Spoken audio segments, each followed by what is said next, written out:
Halo, nama saya Muhammad Alfa Zainuddin, asal kampus saya dari Universitas Singapura Bangsa Karawang dan saya berada di Fakultas Ilmu Sosial dan Ilmu Politik yang berada di jurusan Ilmu Komunikasi dan sekarang tengah menempuh semester 4. Untuk jawaban pertanyaan pertama, yang sangat saya sukai dari inovasi teknologi atau budaya perusahaan Google adalah bagaimana budaya perusahaan Google yang selalu melihat ke depan gitu. Jadi bagaimana perusahaan Google ini dapat menyesuaikan tuntutan-tuntutan zaman di era globalisasi saat ini yang tentunya kita tahu serba digital gitu. Jadi saya sangat suka sekali dengan inovasi Google yang memfasilitasi gitu, memberikan fasilitas yang sesuai dengan tuntutan zaman gitu. Lalu untuk yang kedua, jika disuruh membuat acara Tech and Chill, saya akan membuat acara yang bertemakan yakni menyelaraskan kemajuan teknologi dengan norma agama, norma budaya, dan norma adat yang terkadang cenderung konservatif gitu. Jadi seperti yang kita tahu gitu, ini mungkin menurut pengalaman saya, banyak sekali di lingkungan sekitar saya ataupun di daerah-daerah lain yang kemajuannya itu terhalang karena kesalahpahaman dari memahami norma-norma adat, norma agama, dan norma-norma budaya gitu. Jadi karena kesalahpahaman ini mereka jadi menolak kemajuan, benar-benar menutup dan menghindari akan kemajuan sehingga menjadi masyarakat-masyarakat yang tertinggal. Maka dari itu saya sangat ingin sekali jikalau bisa membuat acara gitu, mendirikan acara seperti ini agar dapat mengembangkan gitu ya pemikiran-pemikiran yang bisa membuka mata para masyarakat gitu. Lalu untuk yang ketiga, mungkin masalah yang pernah saya selesaikan secara out of the box, mungkin karena kebetulan saya adalah seorang pendaki gunung, dan ketika itu saya pernah terjebak di tengah-tengah pendakian.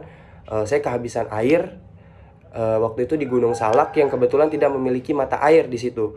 Nah, waktu itu saya sangat bingung sekali karena benar-benar air saya habis dan saya dalam kondisi yang cukup aus. Lalu saya melihat sebuah genangan air yang kadang orang mungkin berpikiran bahwa genangan itu adalah hal yang jorok gitu, hal yang kotor. Tapi di situ saya berinisiatif untuk mengisi botol saya dengan air genangan tersebut gitu. Nah, setelah saya isi, akhirnya saya rebus dengan kompor dan panci yang saya bawa, dan akhirnya air tersebut layak untuk dikonsumsi, baik diminum ataupun dimasak seperti merebus mie dan merebus hal-hal yang lainnya gitu. Jadi mungkin itu yang agak out of the box dari permasalahan yang pernah saya selesaikan, yang biasanya orang menganggap bahwa genangan air itu jorok, kotor, tapi di sini saya bisa menjadikan genangan air itu penyelamat hidup saya.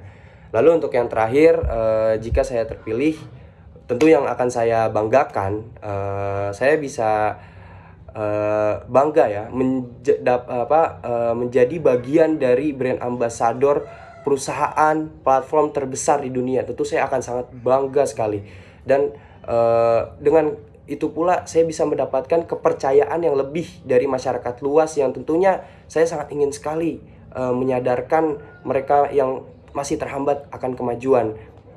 Lalu dampak yang saya ingin bawa tentu jelas saya ingin membuka mata para masyarakat gitu terkait kemajuan. Saya ingin masyarakat tidak terhalang oleh norma-norma yang mereka salah pahami. Bukan norma tersebut yang menyalahi, tapi disalah pahami oleh mereka sehingga menghambat dan menghindari akan kemajuan tersebut.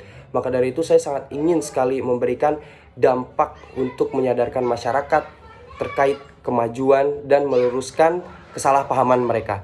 Sebelum saya tutup, izinkan saya memberikan salah satu kata-kata dari salah satu pahlawan revolusioner Indonesia yang sangat saya idolakan, yakni Tan Malaka. Menurut beliau, akal dan keimanan itu tidak bertentangan. Jika akal mati, agama berubah menjadi alat penindasan. Mungkin sekian dari saya. Selamat siang.